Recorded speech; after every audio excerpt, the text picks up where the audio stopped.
The reason the opposition is taking the aspects of the NIDS bill to court is that, first of all, from a process perspective, we had pleaded with the government, and a large number of persons in civil society had indicated that we felt this bill should be subjected to a joint select committee of parliament, where there would be opportunities for the general public and others to provide feedback and input on the bill.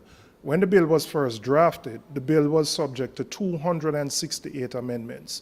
And for a bill to be subjected to so many amendments, it means that there were a number of provisions that parliamentarians themselves found issue with.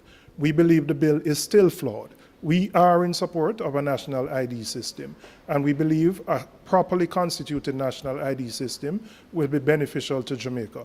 But the NIDS bill, as currently constructed, infringes on the rights of a number of Jamaicans in some critical areas.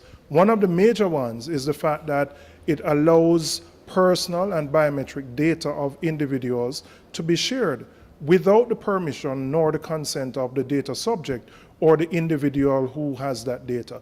That, we believe, is a major breach of the right to privacy and someone's constitutional rights. The government had indicated that before passing NIDS, that the data protection legislation would have been passed. The Data Protection Act is now before Parliament, before a joint select committee. We have had probably 50 presentations by individuals and different groups. Why wouldn't the government subject NIDS to a joint select committee, given that it has far more far-reaching implications on every single Jamaican, both resident in Jamaica and abroad?